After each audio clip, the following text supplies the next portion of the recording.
Hello, sports lovers. Welcome to Best Sports TV. In today's episode, we are going to talk about Anthony Joshua. I only fight for the money comment in which he made today at the press conference.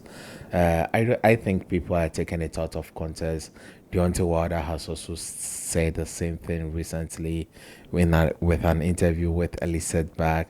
When you are doing a particular job for some time, right, you gain a lot of experience as you go along, and your perspective towards the game or the work changes.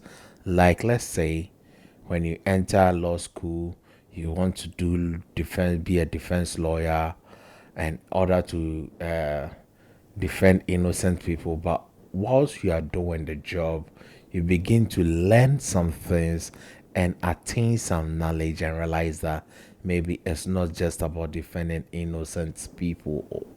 Like, your perspective changes. So I think that is what has happened. The same thing happened to, like I said, Deontay Wilder, Floyd Mayweather. All these people's mind changed whilst the game got along, because it's prize fighting. Why is Tank Davis? He has not even achieved money. He is a one division world champion, but he is chasing money.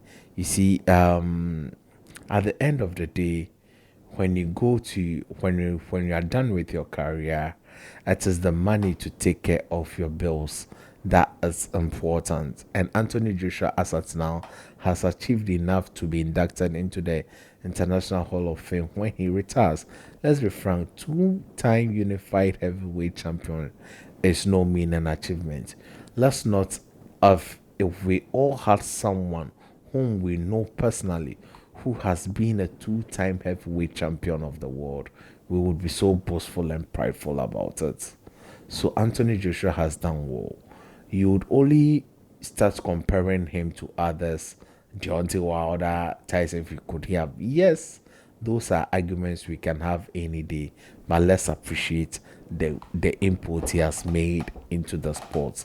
Deontay Wilder right now wouldn't come cheap. If you want him for a fight, he would want to settle the monetary aspect, because he needs to secure the bag for his family.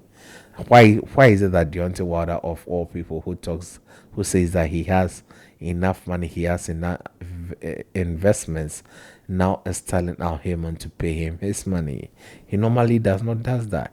He turned down Anthony Joshua to fight Tyson Fury because he was being loyal or being a man of his word. Do you think Deontay Wilder would do the same thing today? No. So the game changes you. It doesn't mean that his dedication has changed, or his he wouldn't put in the hard work, or it doesn't mean that he will necessarily give up when he's on the rope. No, it doesn't mean so.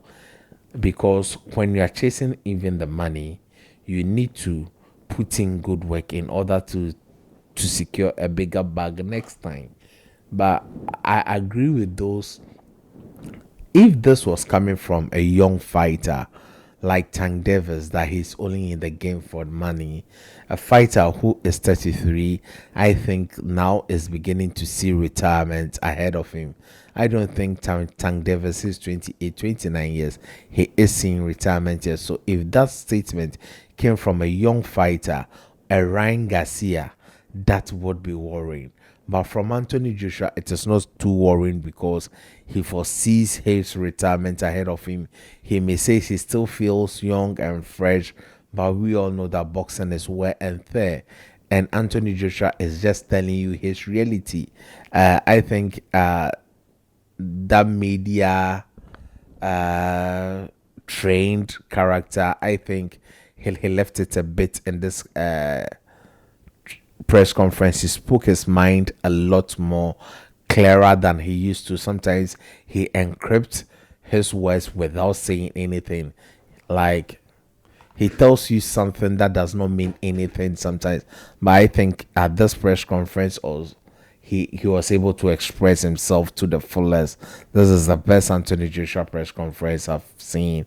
Yes, so Anthony Joshua, I believe, is just seeing retirement ahead of him, and he's just telling his fans the reality. It doesn't mean that he will necessarily go into fights and give up. No, I don't believe so. If he's beaten, he would. That means he has genuinely been beaten, but not because of money. If it's left with money, Anthony Joshua has made enough money, but he has realized that this is business too, and he must focus on the business aspect.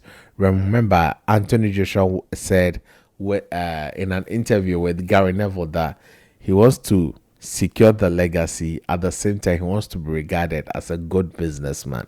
So he wants to play to rule, and the job does not allow it. So he must just find a fine balance, win fights, and still be a good businessman. I don't see that Anthony Joshua has given up. No, no, because he is not desperate calling for the big money fight. He wants to rebuild and come to the top.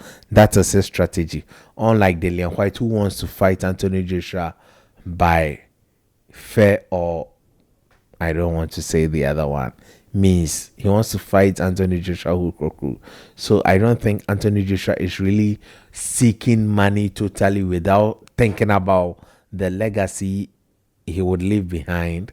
But he has matured to the extent that he now sees the business aspect as equally as important as the boxing aspect, because he needs to be healthy, he needs to be able to pay his bills too.